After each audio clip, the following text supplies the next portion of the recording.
Welcome everyone to Total Extreme Wrestling 2020. I am about to run Smackdown for the third week in September of 2001 during the invasion. So let's run the show and let's see how things go.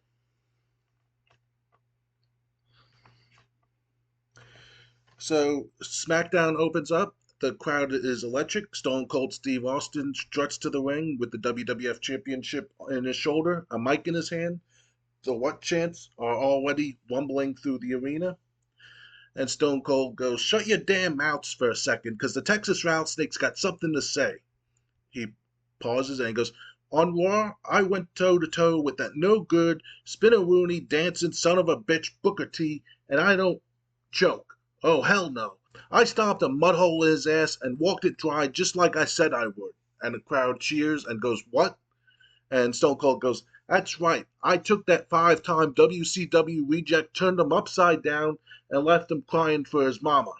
316 says I just whooped your ass." So Stone Cold paces, smirking, loving the adulation he's getting from the crowd. And Stone Cold goes, "But now we got bigger fish to fry, don't we? Next Sunday is Unforgiven. It's me, Stone Cold Steve Austin, against the eyebrow raising, candy ass jabroni, The Rock." And the crowd cheers. And Stone Cold goes, "Oh, you think you're hot stuff, don't you, Rock? Strutting around talking about, can you smell what The Rock is cooking? Well, I smell something all right. It smells like a big pile of monkey crap, and it's got your name written all over it." Austin stops, letting the intensity build in the silence. And Stone Cold goes, "See, Rock, you like to run your mouth about being the people's champion. But let me tell you something, boy. Next Sunday, you step in the ring with me, and there ain't gonna be no people's elbow saving your sorry hide. I ain't Booker T, I ain't Kurt Angle, I ain't some second-rate punk you can shove around. I'm the toughest SOB in the WWF, and I'm gonna beat you so bad your little Hollywood dreams are gonna choke right here in the middle of that ring. What? That's right, Rock. Will you choke? Oh, you damn well better believe it, because I'm bringing the rattlesnake version, and there ain't no antidote for that." So Austin grins, and then he goes, "Unforgiven, September 23rd, 2001. Mark it down. Rock, I'm going to open up a can of whoopers so big they'll hear the stunner all the way back in Miami. You won't just lose, son. You'll choke. You'll crumble, and you'll wish you never stepped foot back in my yard. And this is the bottom line, because Stone Cold said so."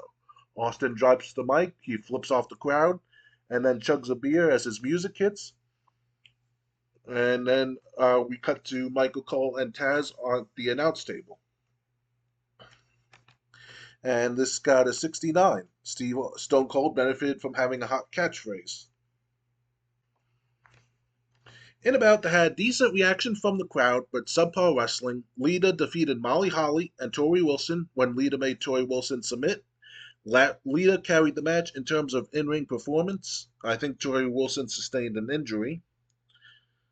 So what did Tori come down with? A fractured wrist. Okay, so we'll have to see how long they'll keep her out, if it will. Lita got heat backstage following that match after injuring Tori with a botched move. Okay, so everyone's holding Lita responsible. So Chris Kanyon is in the ring with a mic, flanked by a WCW ally, Tank Abbott. He brags about WCW superiority, and he goes, "I'm the innovator of offense, and there's no one in WWF who could touch me. Not that overgrown sideshow China."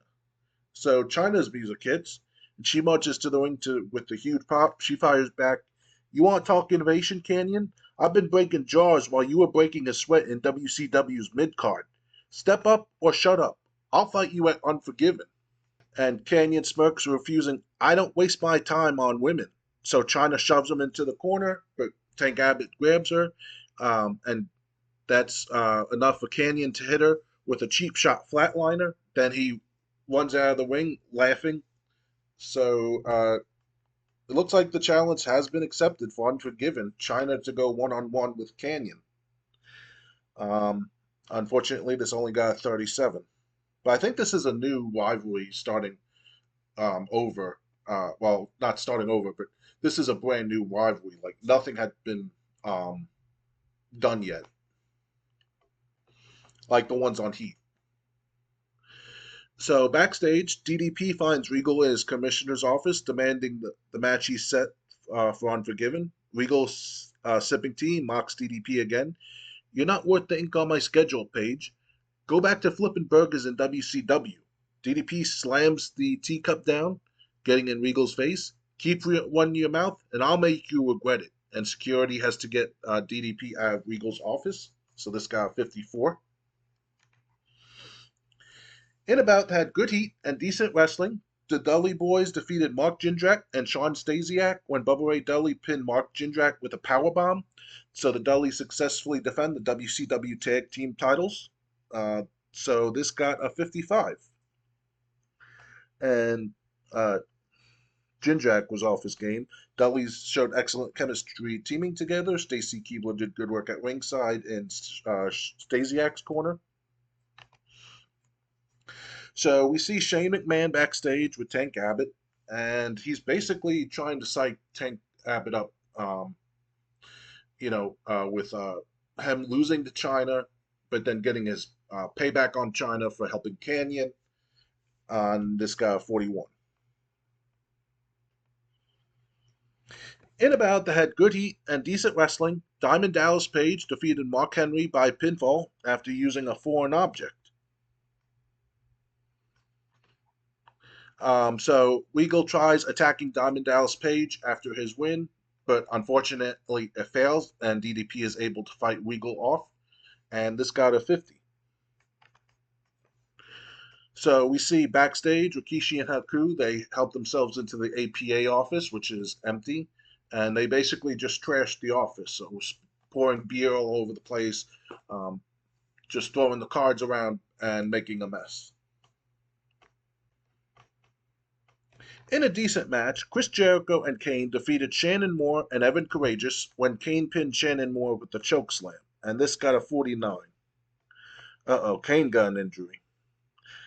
But Chris Jericho shined in this match. The performance of, I think that was, and the performance of Kane stood out. So Kane sustained a strained wrist, and then Chris Jericho and Kane are celebrating their victory over 2/3 of 3 count, but Palumbo, O'Hare, and Chronic all come down and attack Jericho and Kane. And this got 43. So Booker T is in the ring, fired up, and he goes, Christian, you want to run your mouth and sneak attack me? I'm the 5-time WCW champion, sucker. You scouted me last week. Well, now I'm calling you out. The crowd's chanting, Booker, Booker. And Christian appears on the Titantron, and he goes, Booker, you're a washed-up has-been. I'm the future of this company, and at Unforgiven, I'll prove it by beating you senseless. So, and then he starts mocking Booker T's Spinneroonie and promises to end this comeback story.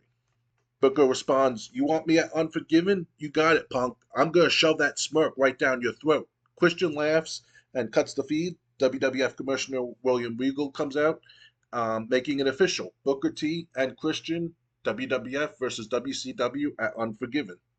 As Booker celebrates with the Spinneroonie, Christian sneaks through the crowd and blindsides him with a chair to the back, posing over him as the crowd boos. So this got 50. This isn't doing too good.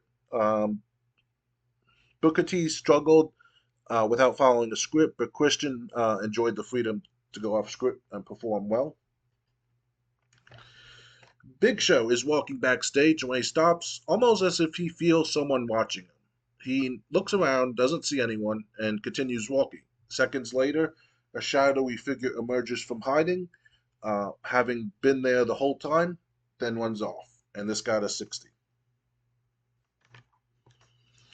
In a decent match, Kurt Angle defeated the Brooklyn Brawler by submission with an ankle lock, and this got a 64. The great performance of Kurt Angle really stood out.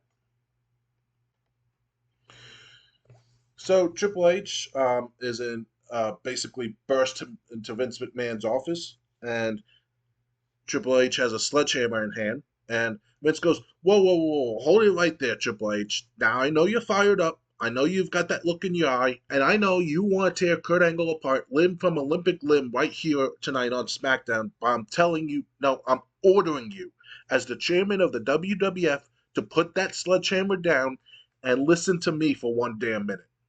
So Triple H, he's just staring daggers at Vince McMahon. Um, but Triple H is pacing like a caged animal, trying to give Vince McMahon his 1 minute. And Vince McMahon goes, Hunter, you're the cerebral assassin, the game, the smartest man in this business next to me, and I get it. Kurt Angle's been running his mouth, talking about his gold medals, calling you a has-been, saying he's going to break your ankle forgiven. But listen to me, son. Don't give him the satisfaction tonight. You go after him now, you risk everything. You risk suspension, you risk fines, you risk me stripping you of the WCW championship. Think about it, Hunter. Next Sunday, Unforgiven, you can destroy him legally, sanctioned, in front of the world. Why waste it on a cheap shot tonight?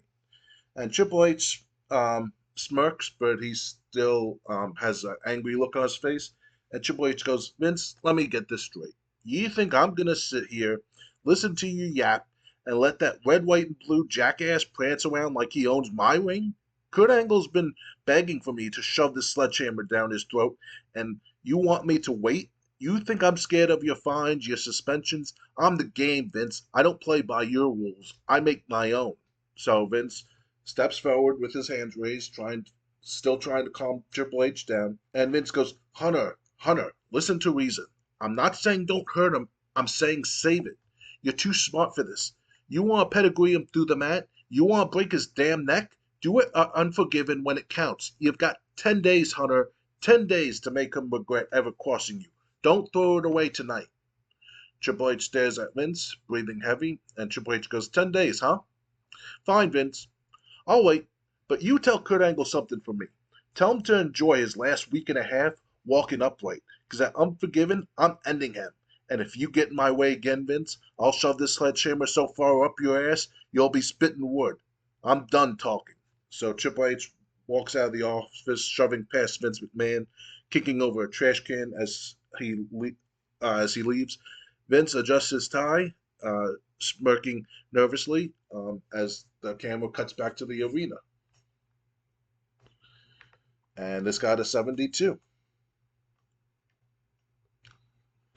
Then in a bout that had great heat and good wrestling, The Rock defeated Gregory Helms by pinfall with a shoulder breaker.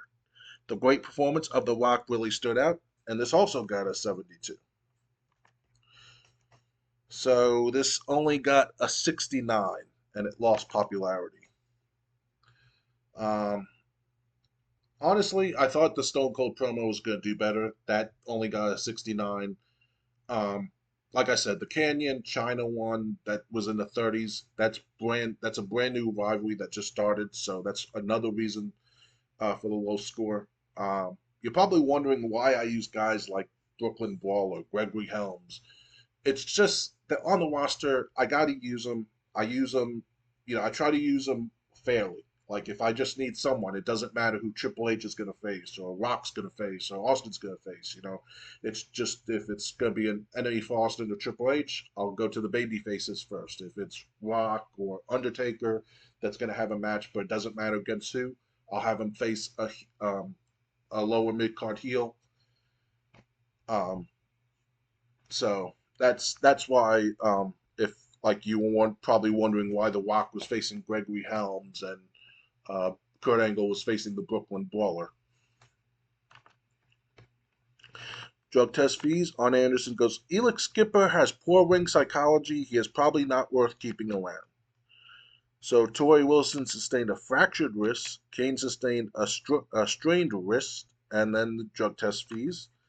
Now let's look at decisions. Incident involving Sean O'Hare. He's been a steroid user. Oh no. I'm gonna find him. He's unhappy. That's wonderful. Okay, so I hope you enjoyed this. Off camera, I am gonna be promoting the matches for Unforgiven that have a rivalry, that have a hot enough storyline, basically. Because because Unforgiven's 3 hour pay-per-view, so I'm going for 9 matches. But anyway, I hope you enjoyed this.